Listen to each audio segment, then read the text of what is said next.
September 2022, in a Beirut bank, a 33-year-old woman named Sal Abdallah walks in with a toy gun. She demands money for her sister's cancer treatment, shouting to give back her own money. The bank employees froze, and Sal demanded her $20,000 deposit. Money she'd deposited 6 years ago. Her own money. 30 minutes later, she walked out with the cash. Police were waiting but didn't arrest her.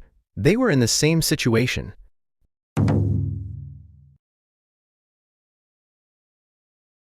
Outside, crowds were cheering, calling her a hero and saying they should do the same.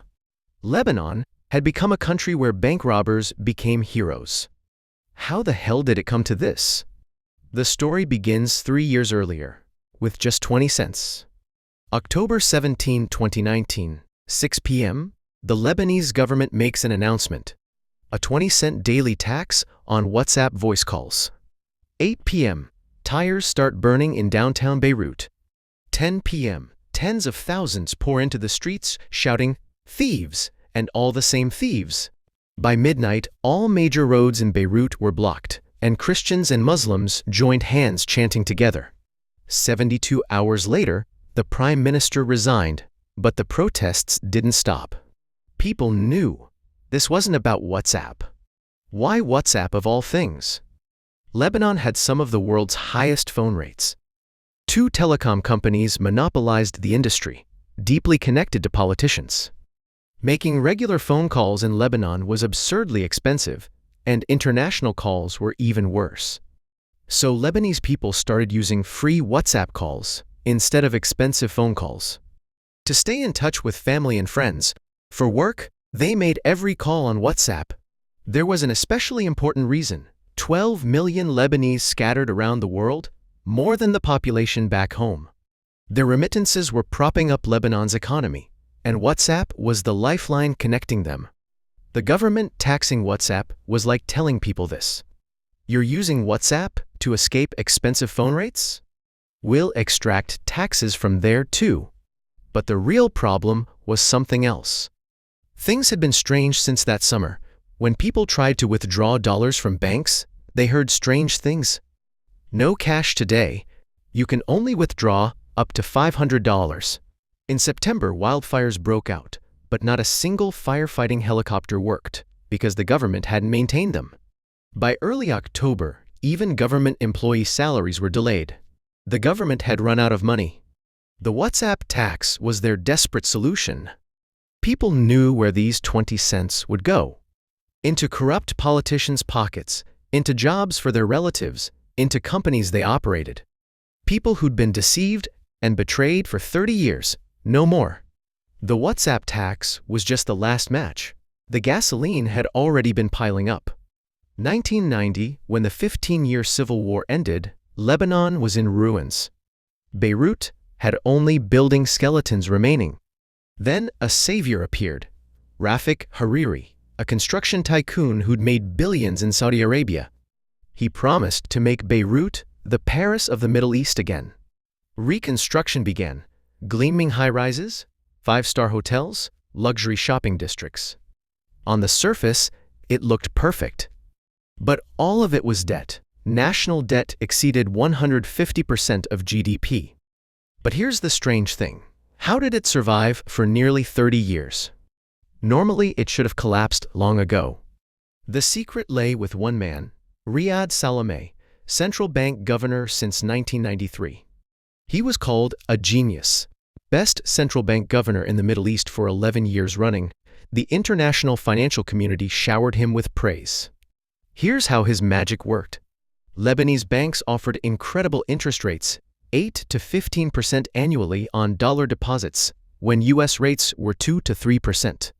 Money flooded in, attracted by these high rates. Overseas Lebanese sent money, Middle Eastern wealthy invested. Banks lent this money to the government, and the government used it to pay interest. Then issued new bonds and borrowed more. Money circulated round and round. You know what this is? A pyramid scheme, a Ponzi scheme. Using new investors' money to pay interest to existing investors, without actually making anything. Lebanon had almost no factories, and little to export. Just money flowing in and out, in and out. It had to stop eventually. 2019 Syrian civil war cut off tourism. Falling oil prices reduced Middle Eastern investment, and U.S. sanctions blocked money flows. The central bank's dollars ran out. Salome's magic was over. Banks panicked. If people started withdrawing money, everything collapses. So without any law, they just froze people's money. Sorry, no cash today. Come back next week. You can only withdraw up to $100. Their own money, and they couldn't access it. The government also ran out of money. No money for salaries.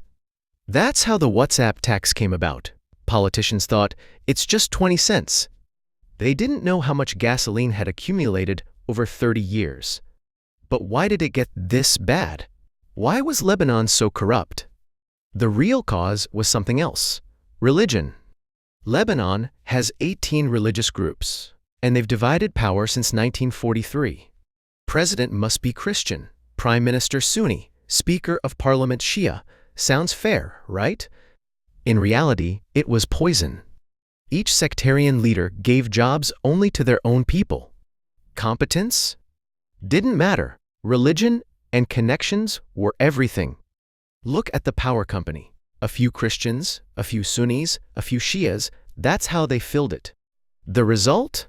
Filled with incompetent people. That's why Lebanon became a country with only 2 hours of electricity per day. There was a bigger problem. The more useless the government, the more people relied on sectarian leaders. Government didn't provide electricity. Sectarian leaders ran generators. Government didn't provide jobs. Sectarian leaders created positions. Government couldn't run hospitals. Sectarian leaders operated hospitals. Look at Hezbollah, an Iranian-backed Shia militant organization. They weren't just a militia. They ran hospitals. They ran schools, far better than the government. Why did Shias support Hezbollah? The government did nothing, but Hezbollah actually helped. It was a vicious cycle. The more incompetent the government, the stronger sectarian leaders became, and the stronger they became, the more impossible government reform became. October 2019. At first, there was hope. Unity across religious lines, Christians and Muslims together. People chanted, all of them are the same, all corrupt. But sectarian leaders made their move. They sent their people to attack protesters. The message was simple: if not us, who will protect you? And people crumbled because they were afraid. In 15 years of civil war, 120,000 people died. Massacres, kidnappings, torture. Every family lost someone, and those memories were too vivid. Sectarian leaders exploited that fear.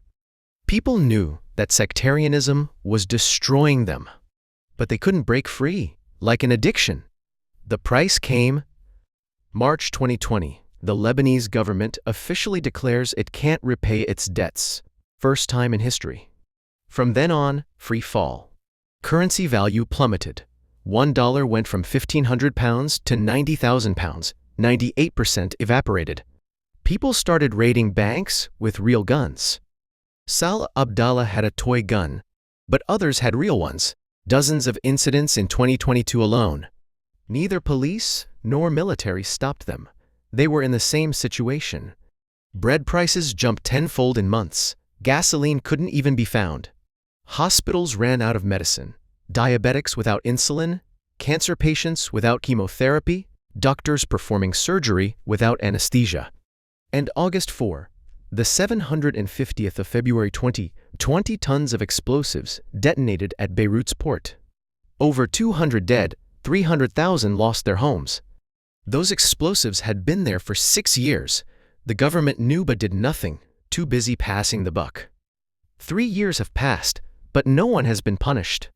Lebanon today, 80% of the population below the poverty line.